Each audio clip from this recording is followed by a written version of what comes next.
அன்புக்குரியவர்களே, ஆண்டவராக இயேசு கிறிஸ்து நாமத்திலே வாழ்த்துகிறேன். அதிகாலையில் ஆண்டவர் இயேசுவோடு நிகழ்ச்சிக்கு அன்போடு அழைக்கிறேன். இந்த நாளில் கூட நீதிமொழிகள் 10ஆம் அதிகாரத்தில் 22ஆம் வசனத்தை தியானிக்க இருக்கிறோம்.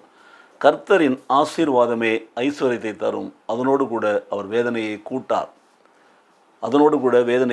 The blessing of the Lord brings wealth and he adds no trouble to it. ஐஸ்வர்யத்தை கொடுக்கிற ஆண்டவர் வேதனைகளை கொடுக்க மாட்டார்.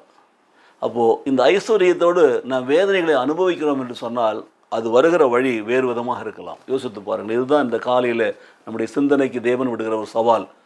நான் உங்களை ஆசீர்வதித்தால், நான் உங்களுக்கு ஐஸ்வர்யத்தை கொடுத்தால், நான் உங்களை கொடுக்கிற பொழுது அதனோடு கூட வேதனையை நான் கூட கொடுக்கவே மாட்டேன். மாறாக நீங்களாக தேடி அலைந்து திரிந்து நீங்கள் சில குறுக்கு வழிகளில் அப்படி நான் நீதியின் பாதை இல்லாத மற்ற பாதைகளில் சம்பாதிக்கலன்னு சொன்னால் அது உங்களுக்கு வேதனையை கொடுக்கறது. பாடுகள், உபத்திரவங்கள், கஷ்டங்கள், வழக்கு, விசாரணைகள் பல காரணம் கொடுக்கறது. பாருங்கள், நல்லா யோசித்து பாருங்கள். கர்த்தருடைய ஆசீர்வாதம் இருக்கிறது அல்லவா, அதோடு ஐஸ்வர்யத்தை கொடுக்குற அந்த ஆசீர்வாதத்தை நாம் பெற்றுக்கொள்ள வேண்டும் என்று சொன்னால் நாம் என்ன செய்ய வேண்டும்? கர்த்தர் எதற்காக நம்மை ஆசீர்வதிக்கிறார்? எனக்காக என்னை ஆசீர்வதிக்கிறார். எனக்கு இந்த வேத வார்த்தைகளை ஏன் கற்றுக் கொடுத்தார்? இதை நான் மற்றவர்களோடு பகிர்ந்து கொள்ள வேண்டும் என்பதற்காகத்தான். நானே பைபிள் படித்து, நானே சத்தியத்தை அறிந்து, நானே ஆசீர்வதிக்கப்பட்டு நான் மட்டும் சாப்பிட்டு தூங்கிட்டு இருக்கக்கூடாதுங்கிறது தான் அதனுடைய அர்த்தமே. When he gives us wisdom, we have to use it for him only. When he gives us wealth, we have to use it for his glory. In order to get him glorified, what happens? We have to help other people using that wealth. அதுதான் பார்க்கிறார். பார்த்தீங்கன்னா, God supplies most people with the personal and financial abilities to respond to the needs of others. பார்த்தீங்களா, கர்த்தர் ஐஸ்வர்யத்தை கொடுக்கிறார், நாம் அனுபவிக்க வேண்டியது தான் நல்லது. ஆனால் அதோடு கூட மாத்திரமல்ல, அந்த ஐஸ்வர்யத்தை நாம் பகிர்ந்து கொடுக்க வேண்டும். கர்த்தர் நமக்கு கொடுக்குற அந்த சந்தோஷத்தை பகிர்ந்து கொடுக்க வேண்டும், அந்த மகிழ்ச்சியை பகிர்ந்து கொடுக்க வேண்டும், அந்த ஆசீர்வாதங்களை பகிர்ந்து கொடுக்க வேண்டும். அதோடு அவர் என்ன எதிர்பார்க்கிறாருன்னு சொன்னால், அப்படி நாம் பகிர்ந்து கொடுக்குற பொழுது நமக்கு எந்த விதமான பாடுகளும் உபத்திரங்களும் வேதனைகளும் நமக்கு வரவே வராது. அதுதான் நான் புரிந்து கொள்ள வேண்டும். பாருங்கள், அப்போ அவர் நம்மை ஆசீர்வதிக்கிறதுக்கு நீ ஆசீர்வாதமாக இருக்க வேண்டும்.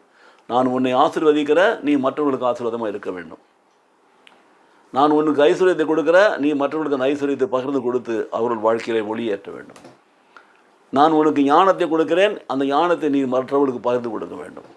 நான் உனக்கு அறிவை கொடுக்கிறேன், அதை நீ மற்றவர்களுக்கு பகிர்ந்து கொடுக்க வேண்டும். அதோடு கூட வேதம் இன்னும் தெளிவாய் சொல்கிறது, இலவசமாய் பெற்றீர்கள் இலவசமாய் கொடுங்கள் என்று கூட சொல்லப்பட்டிருக்கிறது. பாருங்கள். ஆக எனக்கு பிரியமான சகோதரி சகோதரியே, கர்த்தர் நம்மை ஆசீர்வதிக்கிற பொழுது it is a blessing. That will be a blessing only when we share our blessing with others.